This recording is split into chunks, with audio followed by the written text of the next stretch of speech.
Olá, vamos continuar aprendendo sobre recursão e hoje a gente vai resolver um exercício muito interessante onde a própria definição dele já é recursiva. Eu estou falando do fatorial. Vamos fazer uma função recursiva para calcular o fatorial de um número n digitado pelo usuário. E aí, como eu sempre relembro em várias aulas, o primeiro ponto importante aqui é: você sabe o que é o fatorial? Você conhece a definição matemática de fatorial? Se você não souber, independente de ser recursivo ou não, você não vai conseguir resolver o problema, ok? Porque você não sabe lidar com o problema. Então, vamos relembrar o que é aqui o fatorial. O fatorial, na matemática, é quando a gente utiliza aquela exclamação à direita de um número, lembra? Por exemplo, o 4 fatorial ele é expresso dessa forma aqui, na matemática. E aí, o que significa esse 4 fatorial? Calcular o fatorial de 4 é 4 vezes 3 vezes 2 vezes 1, que vai dar 24. Então, 4 fatorial é 24. Então, se eu quisesse, por exemplo, 10 fatorial, como que eu calculo 10 fatorial? É 10 vezes 9 vezes 8 vezes 7 até 1. Eu preciso então fazendo essas multiplicações até chegar em 1, e aí nós temos então o valor de 10 fatorial. E aí tem dois detalhes muito importantes que a gente precisa também relembrar. Matematicamente falando, o fatorial de 1 e o fatorial de 0 são 1. Então perceba, sempre que a gente for calcular o fatorial, isso aqui é importante para a gente, especialmente na programação. Por quê? Lembra que eu mencionei nas aulas anteriores que uma função recursiva ou um procedimento recursivo, ele precisa de um caso base ou um caso de parada? Senão a gente vai entrar num loop infinito. Esse caso base, esse ponto de parada, é aquilo que por definição a gente já sabe. E no caso do fatorial, matematicamente falando, quais os números que nós já sabemos o resultado do fatorial sem fazer nenhuma conta? O 0 e o 1.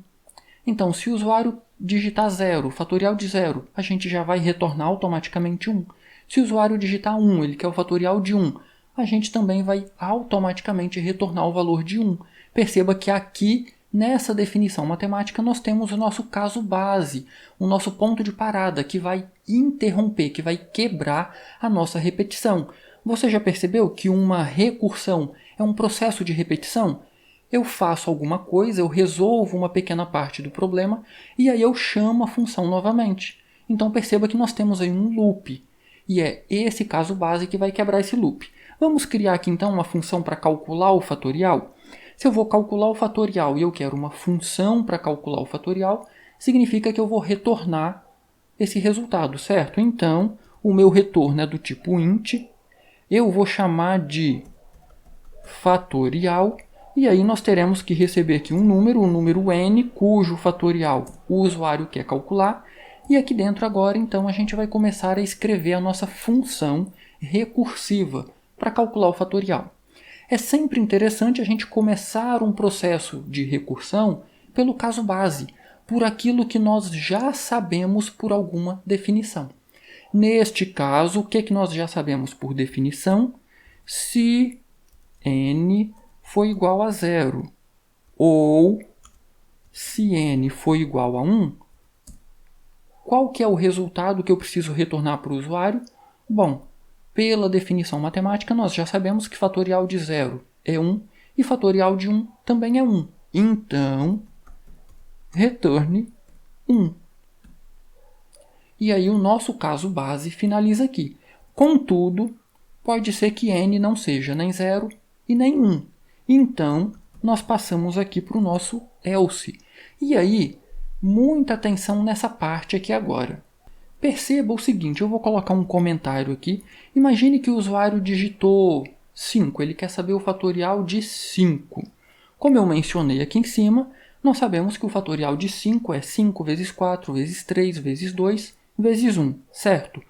Contudo, quando a gente está trabalhando com recursão, a gente não resolve o problema todo de uma vez, a gente resolve uma pequena parte. E aí o que eu quero dizer com isso? Você concorda que eu posso expressar essa ideia de 5 fatorial dessa forma. 5 vezes 4 fatorial. Então, olha só, eu posso não saber quanto que é 5 fatorial, mas eu sei que 5 fatorial é 5 vezes 4 fatorial. Então, perceba que é dessa interpretação aqui que a gente vai tirar a nossa chamada recursiva. Perceba, aqui eu simplesmente tenho um número e uma multiplicação. Então, eu vou colocar aqui esse número e essa multiplicação. N vezes... Agora, quem é 4 fatorial? Nós ainda não sabemos. Olha só, eu resolvi uma pequena parte do problema, mas nós ainda temos algo para resolver. Então, eu vou chamar a função fatorial novamente passando o 4 ou o n menos 1. Só que aí tem um detalhe extremamente importante aqui. Olha só, o que eu acabei de apresentar aqui nesse comentário. N vezes, e aí eu vou fazer então a chamada recursiva, fatorial de n menos 1. Ok, eu escrevi aqui exatamente essa interpretação, essa ideia que eu coloquei aqui. Contudo, toda vez que você estiver fazendo uma função recursiva, o que eu quero dizer com uma função recursiva? Um trecho de código que vai calcular e vai retornar um resultado. Por isso que eu tenho esse int aqui, por isso que eu tenho o return aqui.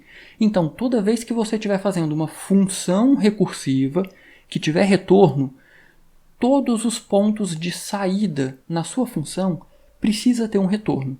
O que eu quero dizer com ponto de saída? Perceba que eu tenho aqui um if else, certo? Se esse teste for verdadeiro, o nosso programa só vai ser executado o que tem aqui dentro do if, concorda? Isso aqui não vai ser feito. Então, este aqui é um ponto de saída. Se o if for verdadeiro, eu vou fazer o que tem aqui dentro e eu não vou vir para cá. Então, aqui é um ponto de saída. Eu preciso ter um return. Se o if for falso, eu vou vir para o else, concorda? Então, este aqui é outro ponto de saída. A minha função pode finalizar aqui. Então, eu não vou fazer isso aqui. E aí, perceba que a gente está fazendo, inclusive, uma multiplicação. Então, eu preciso colocar aqui na frente o nosso return. Opa, e o n ficou junto com o return ali. Eu preciso de um return aqui, porque em algum momento essa minha chamada recursiva vai retornar um valor, concorda? Quando retornar esse valor será multiplicado com o valor de n, e aí esse valor aqui será retornado. Se eu não colocar esse return, eu vou perder esse valor. Eu não vou ter o meu resultado no final. E aí, para ficar mais claro esse return, lembra do processo de empilhamento feito pelo sistema operacional? Imagine que o usuário deseja saber o fatorial de 2. Deixa eu colocar como comentário aqui. 2 fatorial. Quem é 2 fatorial? É 2 vezes 1, concorda? Então, olha o que vai acontecer. Vai chegar aqui o número 2. 2 é igual a 0? Falso. Ou 2 é igual a 1? Também deu falso. Veio para o else, e aqui dentro do else, olha o que eu tenho. Return 2 vezes, opa, eu tenho uma chamada recursiva. Lembra que o sistema operacional vai empilhar isso aqui? Ele vai salvar todos esses valores. Ele vai salvar que aqui tem um return, ele vai salvar o valor do n, e ele sabe que tem uma multiplicação. Ele vai salvar essa multiplicação aqui. E vai, então, fazer a chamada recursiva. 2 menos 1 dá 1. Fez a chamada, chegou aqui o 1. 1 é igual a 0? Falso. Ou 1 é igual a 1? Opa, verdadeiro. Deu verdadeiro, ele vai fazer o que está dentro do if. Retorna 1. Opa, finalizou aqui, tá vendo? Eu já tenho um retorno, não tem chamada recursiva. É simples e direto, finalizou aqui. Retornou 1 para quem? Lembra que ele empilhou a chamada anterior? Então volta exatamente para o ponto anterior onde estava. O sistema operacional vai desempilhar todos os valores que ele havia empilhado. Tinha aqui 2 vezes essa chamada recursiva. Eu descobri que o retorno dessa chamada recursiva foi 1. Então, ele vai fazer 2 vezes 1 e vai retornar. Para quem que ele vai retornar? Para quem chamar aqui dentro da função principal. Esse imprimir aqui é do exercício anterior, então eu vou até retirar ele daqui para evitar confusão. Pronto. Então, esse retorno será feito para quem chamar aqui dentro do nosso main, ok? Vamos fazer então esse teste? Vou colocar aqui o nosso fatorial de n. E aí tem um detalhe muito importante aqui, olha só. Se eu executar o meu programa desse jeito, você já sabe o que vai acontecer, né? Olha só. Eu vou compilar e executar o meu programa. Eu quero o fatorial, eu coloquei aqui 4, 24. Eu quero o fatorial de 4. Vou pressionar Enter. O meu programa finalizou, mas cadê o fatorial de 4?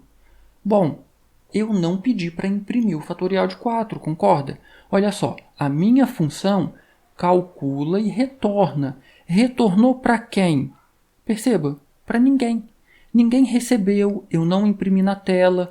Então, quando a função retorna, eu preciso fazer alguma coisa com esse valor. Eu posso salvar numa variável, porém, eu também posso imprimir. Então, vamos colocar aqui o printf. Eu quero imprimir um número inteiro. E aí eu vou colocar aqui um texto. Fatorial de... Vou imprimir o número que o usuário digitou. Quero imprimir o número que será retornado. E aí, então, eu vou saltar uma linha.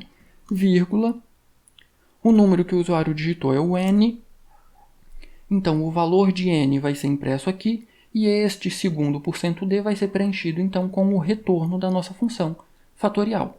Agora, se eu compilar e executar novamente o meu programa, olha a diferença que nós teremos aqui.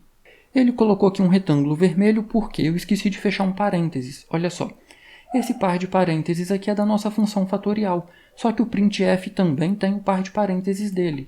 Vamos então fechar esse parênteses aqui, pronto. Vamos compilar novamente o meu programa. E aí agora eu vou digitar aqui novamente o número 4. E aí perceba que agora nós temos exatamente essa mensagem na tela. Fatorial de 4 é 24. E aí perceba que agora eu posso digitar aqui qualquer número, desde, claro, que não seja um número muito grande. Por exemplo, 10. Fatorial de 10, 3.628.800. Já sabe, né? Se ficou alguma dúvida, posta nos comentários. Deixa seu like nessa aula, se inscreva aí no canal, ajuda o canal a crescer, ajuda a gente aí a chegar aos 1000 inscritos. No mais, um grande abraço, bons estudos e até a nossa próxima aula.